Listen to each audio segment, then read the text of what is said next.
My name is Daniel Carter. I'm 42 years old. I live in Dallas, Texas, and I've spent the last 18 years building systems for billion-dollar companies. I've worked with CEOs who couldn't remember their own passwords. I've solved security breaches at 3 a.m. And I've created programs that now protect over 10 million users worldwide. But none of that prepared me for what broke me. Because in the end, it wasn't a hacker who took everything from me. It was the woman I loved, and the man she thought was better than me. I still remember the moment she said it. We were sitting in the living room. She didn't cry. She didn't yell. She just looked me straight in the eye and said, "You're not a real man, Daniel. I need someone who can make me feel something again." Then she walked out. Just like that. After 11 years of marriage. After building a life together from scratch. After sacrificing vacations, weekends, and sleep for her dreams. She left. For someone else. For someone she called a real man. At first, I thought maybe she was just angry. Maybe she'd come back. Maybe this was a phase. But I was wrong. 2 weeks later, she posted a picture of them together, him holding her waist, her smiling wider than she had in years. Caption read, "Finally being loved the way I deserve." I didn't like it. I didn't comment. I just saved the post and got back to work. Because life wasn't over. Not for me. Not yet. It took me exactly 19 days to stop checking her socials. 26 days to stop dreaming she'd call. And 41 days to smile again. That's when it happened. I was reviewing a stack of internal approvals. We were onboarding a new batch of hires. Post-merger, my role expanded. One of the applications had a familiar name. Not a last name, just the first. Chase. Sounded familiar. Looked familiar. So I clicked the resume. Then the linked social profile. And my hands went cold. It was him. The man she left me for. He was applying for a job. At my company. Under a department that I ran. And his final approval? Needed my signature. She dumped me for a real man. But now? That real man was about to get paid. By me. I wasn't always the guy with the office and the corner view. I started from a shared basement apartment in Austin. 2 roommates, 1 busted Dell laptop, and a dream to write code that actually meant something. Back then, money was tight, sleep was rare, and no one knew my name. Except her. Emily. We met at a tech seminar. I was presenting a buggy prototype. She was studying digital marketing. She laughed at my nervous jokes, stayed after to ask real questions, and by the end of the week, we were inseparable. She believed in me when I barely believed in myself. She told me I was going to be something, long before I was anything. That's what made her different. She didn't just want the results of success. She wanted the ride. Or at least, that's what I thought.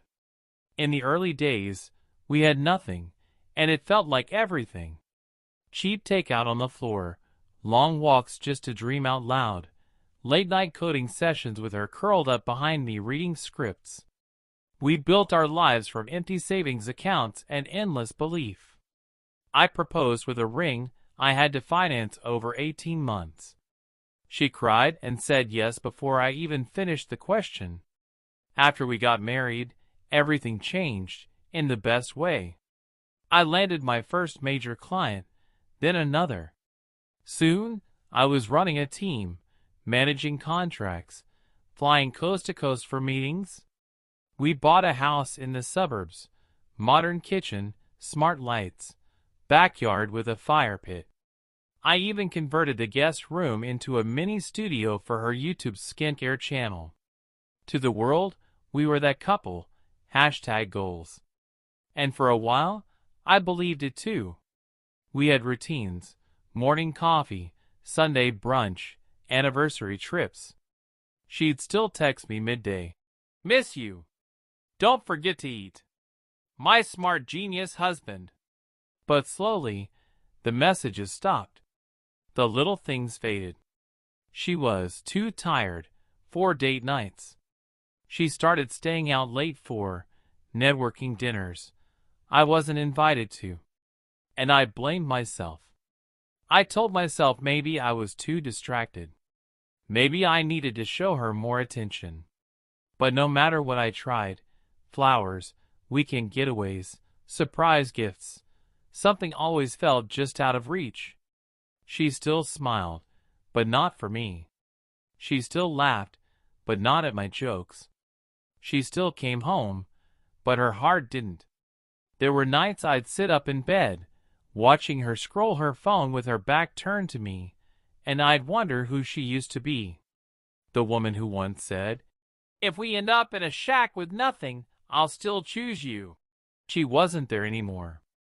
And somewhere deep down, I knew it. I just didn't want to admit it.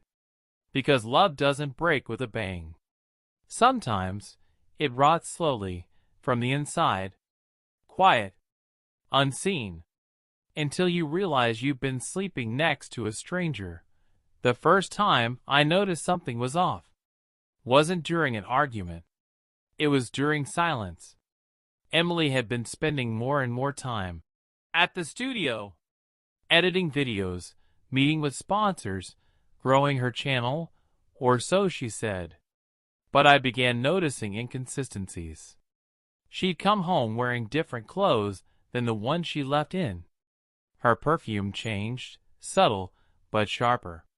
She started using a second phone, just for brand deals. And she always kept it face down. At first, I told myself I was being paranoid. But I couldn't shake the feeling that something had shifted. It wasn't the things she said.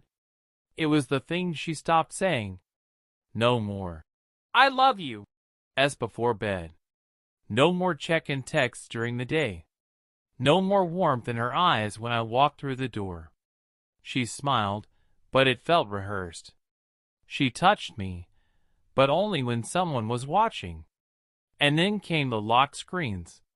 She used to leave her phone anywhere, unlocked, unguarded.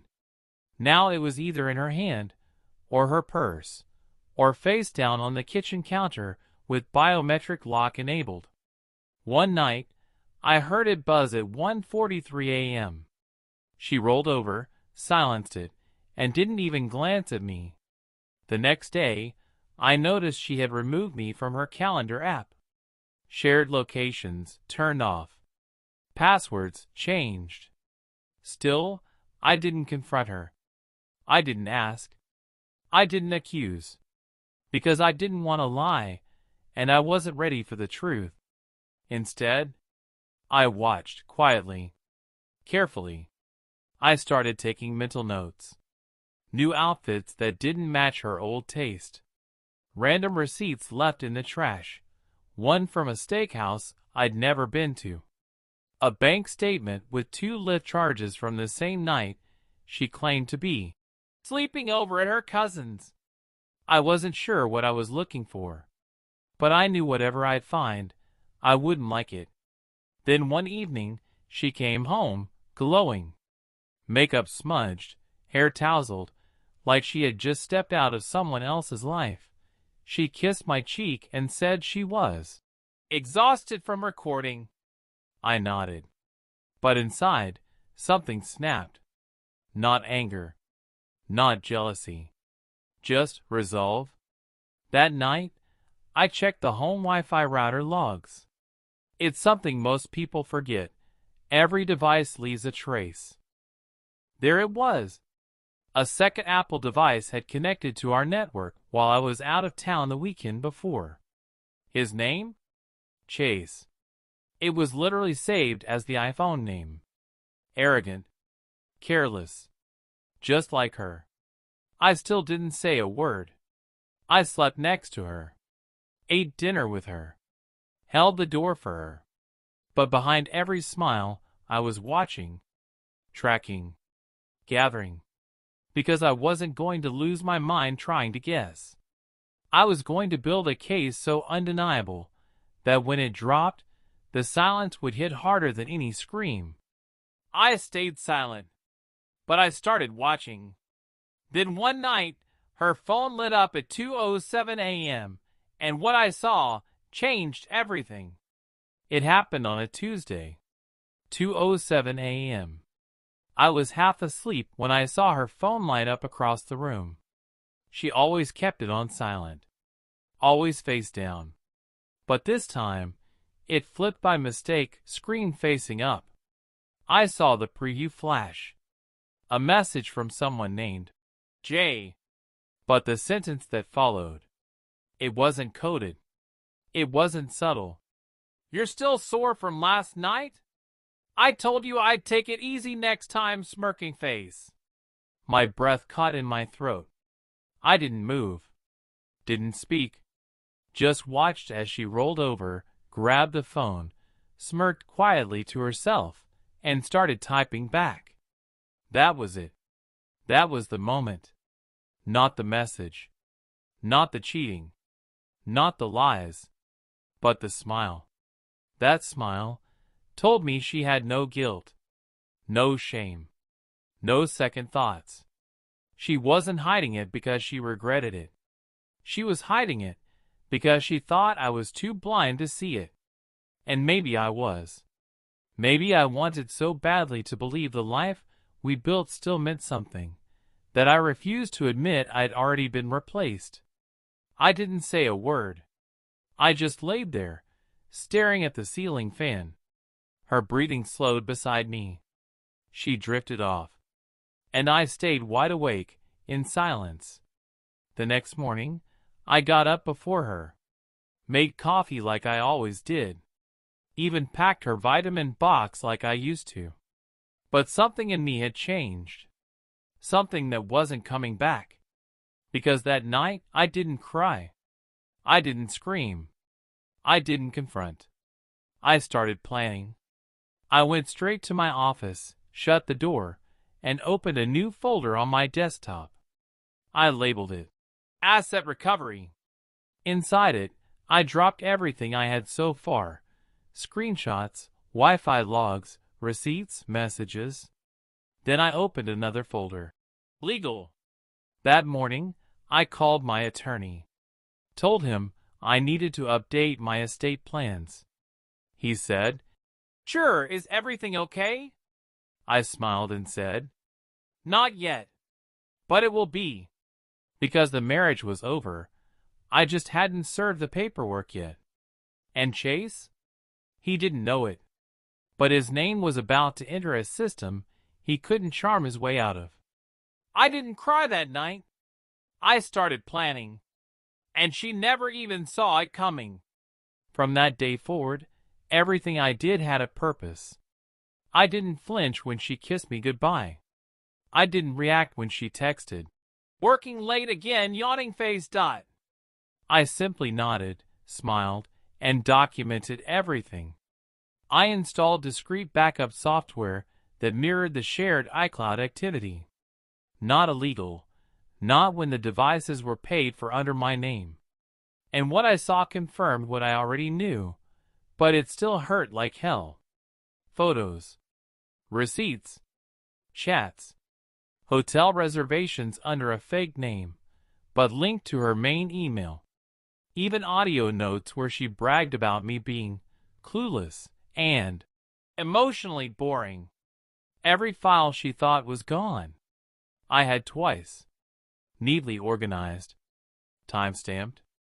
Backed up on a USB drive I kept in a locked box inside my gun safe. While she played house with her new boy toy, I sat in boardrooms, nodding along at budget meetings, while running divorce numbers in my head.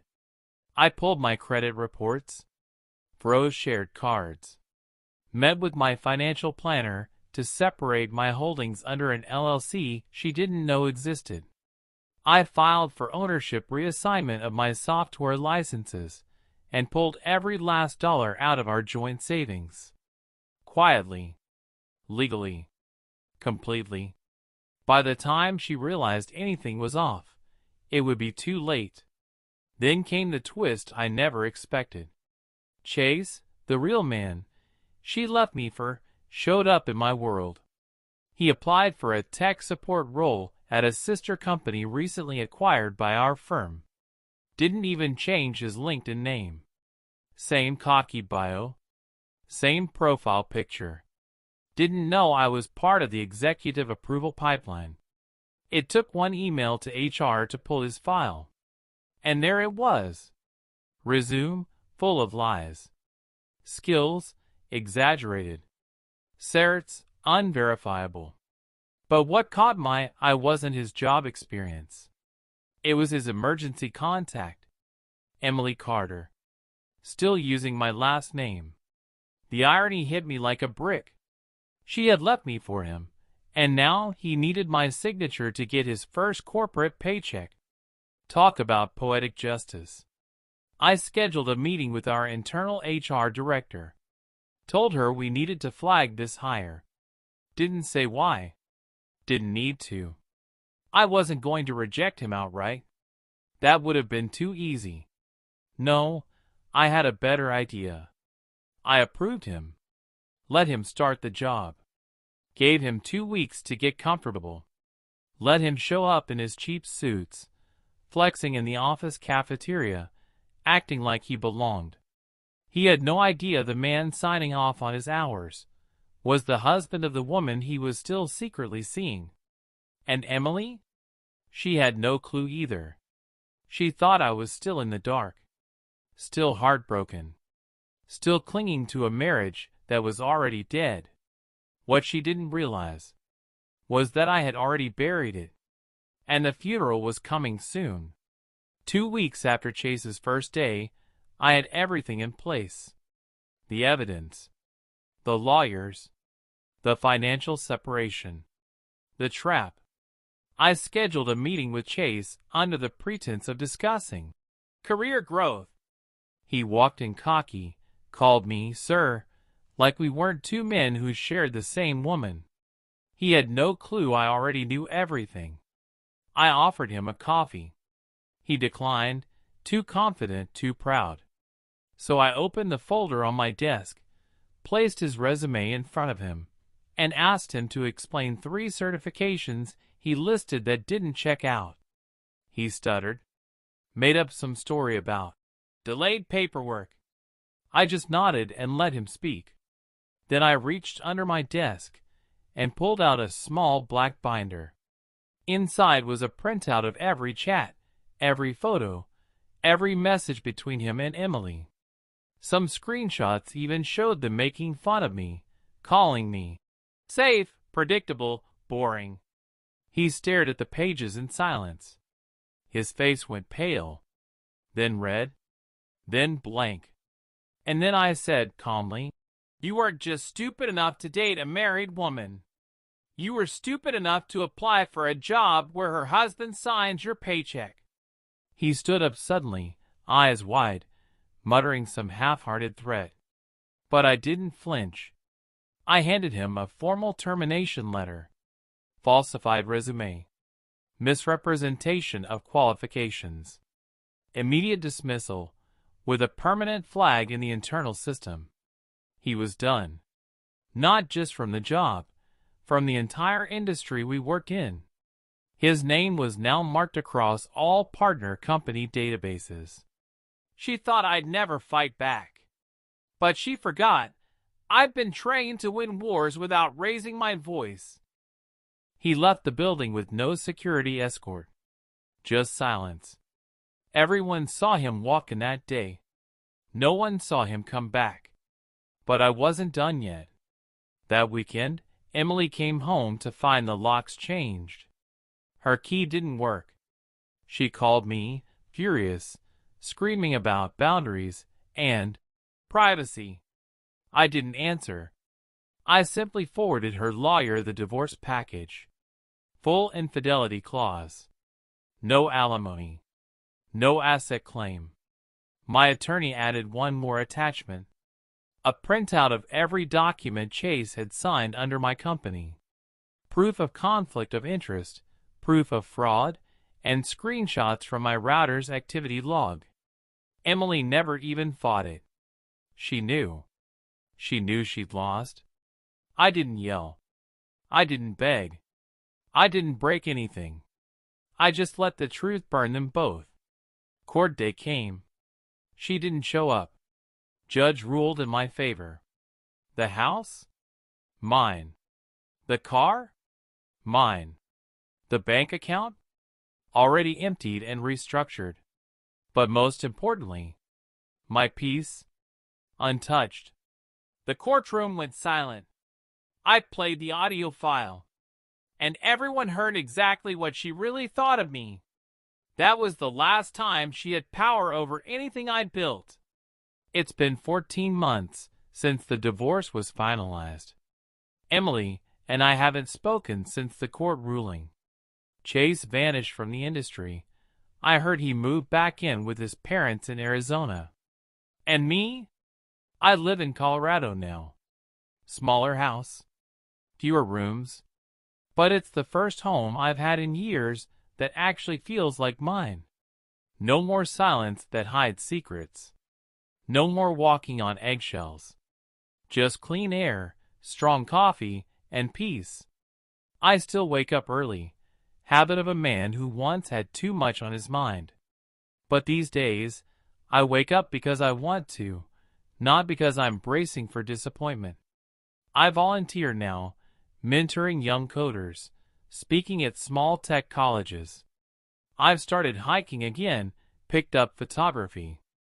I even talk to my mom more often. Funny how pain puts priorities back in order. And no, I'm not rushing into anything. I've met a few people, gone on a few dates, but I'm not chasing the one. I'm becoming him. For years, I thought love meant sacrificing parts of myself to make someone else whole. Now I know.